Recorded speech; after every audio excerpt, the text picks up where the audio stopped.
Hello, I'm Lisa Sorrell, and today I'm going to demonstrate putting an insole on a last. I have the insoles ready. I've cut out the appropriate shape for the last, and I soaked it in water for a while so that it's nice and pliable, and I let it set. And now I'm ready to put it on the last. This is my customer's last. I've customized it to fit her foot, and now I need to put the insole on it and let it dry.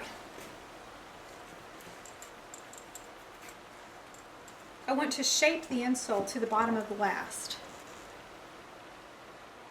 That's why it's wet, so I can really encourage it to take the shape of the last bottom.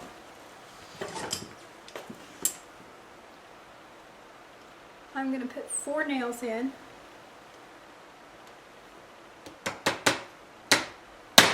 One in the center of the toe, one right between the ball of the foot. Now see how I'm going to kind of fold this and press that in there? If you pull it and stretch it, then you have to bend the insole down to the last. But this way I can encourage it to fit right in there in that arch and give it the fullness that it needs.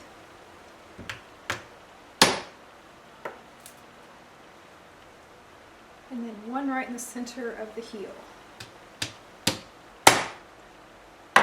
Notice how I haven't done a lot of hammering on this insole. I tacked the little nails in, but other than that I haven't hammered on it because it's important for the insole to keep some loft.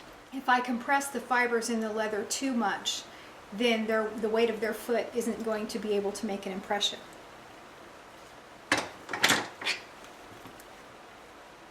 The insole's on the last. I use a product called Vet Wrap to wrap the insole to the last. Kind of like gauze. Gauze would work too. But as you can see, I don't like to run out of things, so I have a whole drawer full of Vet Wrap. I'm going to take my Vet Wrap and just snugly wrap this insole onto the last. That way when it dries, it will dry conform to the shape of the last bottom.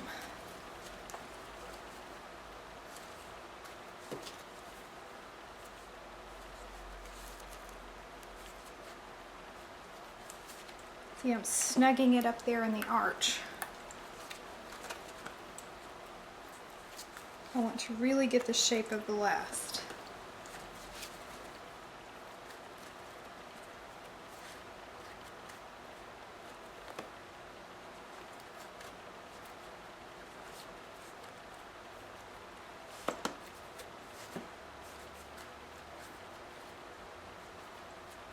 There we go. I have the insole wrapped securely to the last. Now it's going to dry, and when it dries it will be shaped like the bottom of the last, which is what I wanted. The insoles that I was using are from the Rindenbach tannery in Germany. I got to tour that tannery a couple weeks ago when I was in Germany, and I'm really hopeful about these insoles. It's so hard to find good insoles here in the States. I remember when I first got into this business 23 years ago, when I was 5. It was so easy to get insoles. There was a tannery called Westfield in Pennsylvania, I think, and I just called them up and said I needed insoles, and I could get as many as I wanted in any thickness that I wanted. And now it's very hard to find good insoles, so I'm quite hopeful about the Rindenbach insoles. Thanks for watching. See you next week.